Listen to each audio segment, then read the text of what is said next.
In the past, demons, celestials, spirits, and mythical beasts stood against humanity. During the Great War, the hero Cid defeated the four heroes of the other races using a sword gifted to him by a prophetic god. Today, Kai and his team observe a graveyard where demons have been sealed away for the past 100 years. Though none have ever escaped, they still routinely ensure that remains the case. His comrades, Ashran and Saki, don't seem to take their jobs as seriously as Kai. Jana, a fellow soldier and former team member, invites Kai on a date. They go shopping for farewell gifts for the other members since they'll likely be done with their service when Jean returns from her transfer after 2 years. She mentions how Kai fell into the demon graveyard when he was 10 and came back raving about seeing Cid's sword. Due to his strong convictions following that day, Jean isn't worried about Kai still being a soldier when she returns. As they cross the street, the world suddenly shifts, glitching out as a disembodied voice says, "World Reincarnation activated. Executing override of the world." Are you excited for the recap already? Let's do this. Kai is transported to what looks like a post-apocalyptic version of the city. A giant demon rounds the corner and begins to cast an attack spell upon seeing the lone human. Kai whips out his sword gun and fires, canceling out the demon's magic. Surprised, it wonders how this was possible. Luckily, Kai is nice enough to explain how humans co-opted elven magic to augment their ballistic weapons, because guns are good. Kai goes on the offensive and uses a different shell to blast the demon back to most likely hell. He begins monologuing about how that round was crafted to emulate the breath attacks of mythical beasts. Another demon appears, wondering how a human defeated one of his kind before trying to erase him from existence. A jeep rolls up, and someone tells him to get down as they throw a flashbang and grab him. It turns out to be Saki and Ashran, but neither seems to remember him. Saki tells him they're part of the resistance, and Ashran details how they lost the Great War 30 years ago. They take him to the underground city of Neo-Vishal.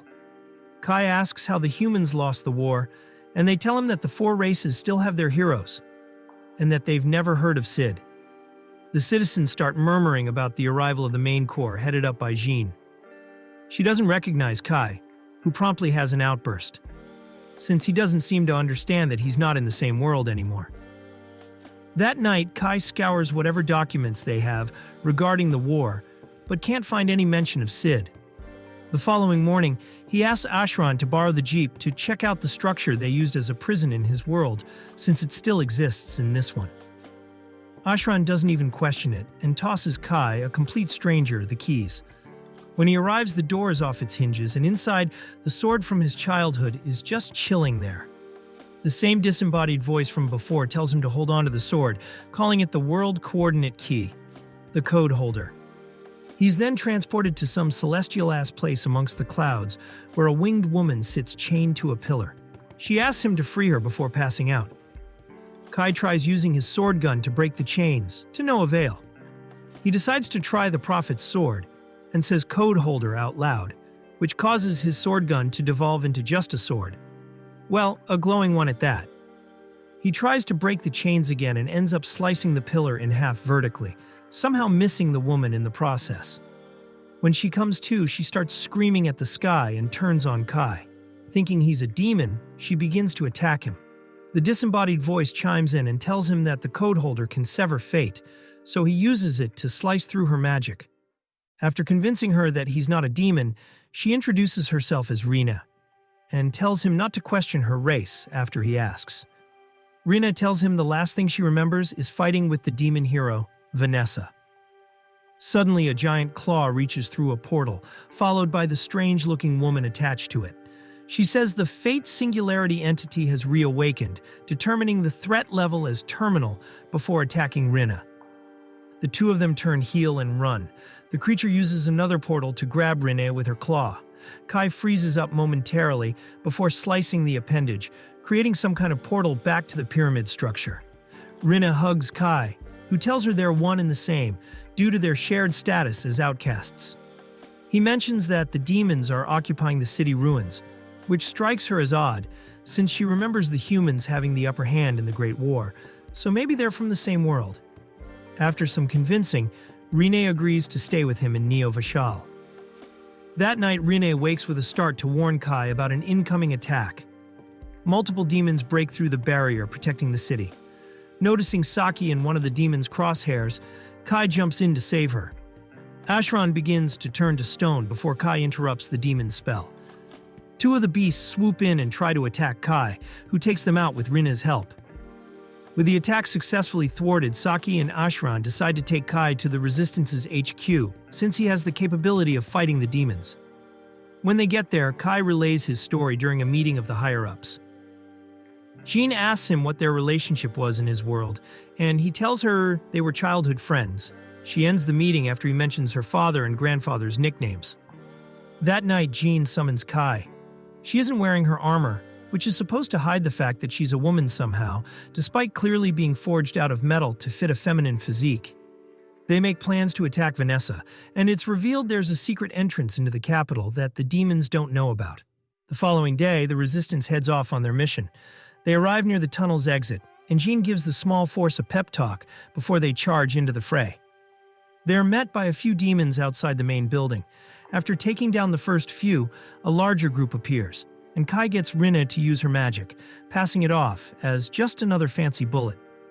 They head inside after Rina detects Vanessa on the top floor. Phelan is suspicious and wonders why Kai didn't pull the trigger if the lightning attack was caused by a bullet.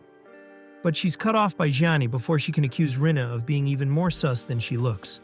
When they get to the top, Jean charges ahead, only to get hit by a lightning spell. Luckily, her elven armor, which looks extra manly, protects her from magic. She stays behind to deal with the demon while the others go on ahead. Rine gives Kai, Ashran, and Saki armbands enchanted with barrier magic to make them invisible to demons, allowing them to sneak past a giant one. Rine and Kai enter a room filled with demons, who detect them using the building's security system. Before he can do anything, Rine picks Kai up, flies him to the stairs on the other side of the room, erects an ice barrier to keep him out, and tells him to go face Vanessa. The demons detect traces of all the other races in Rina. Not even she knows what she is, but she knows she hates demons. Kai makes it to the top and finds Vanessa alone in a throne room. Meanwhile, Jean and the Resistance fighters attack the demon. Apparently, she's wearing some kind of angelic clothing under her armor, which is draining her life force, according to the demon. Phelan shows up and protects her as a demon resembling Cerberus breaks through the ceiling. Vanessa tries to charm Kai since she's a succubus, but it doesn't work on him. Instead, he goes off about being from another world and how humans won the war because of Sid. Upon saying his name, she begins mumbling about reincarnation blah blah.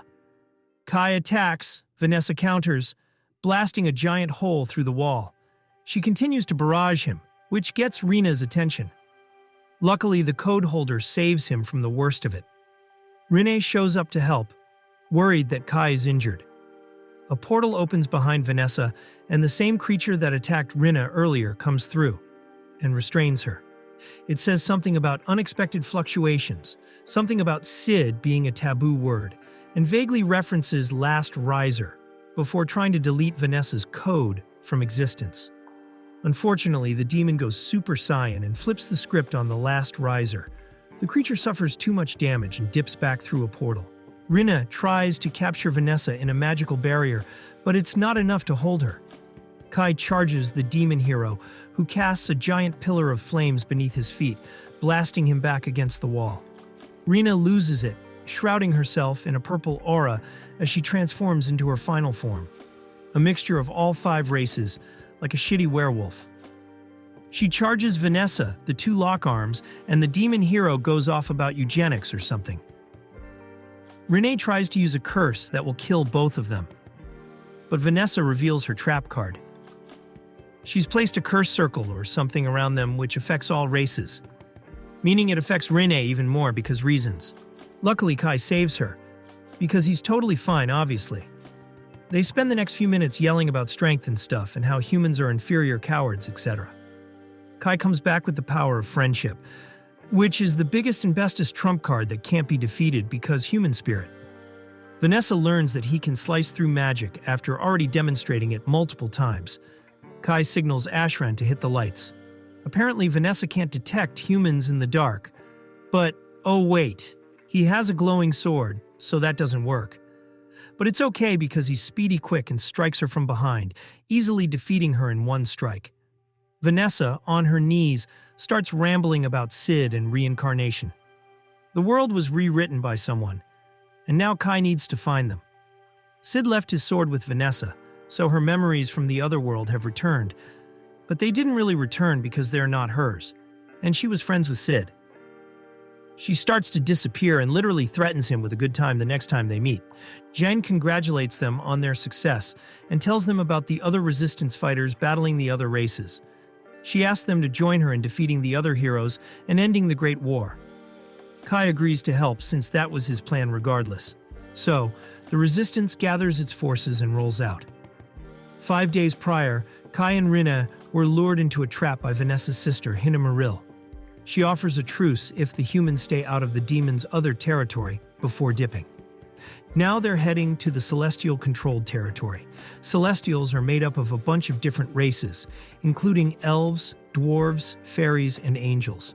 Rene perks up and alerts the others to the presence of a dragon flying above them. She and Kai take it out at range. That night, Rene and Kai find out they're sharing a tent with Jean.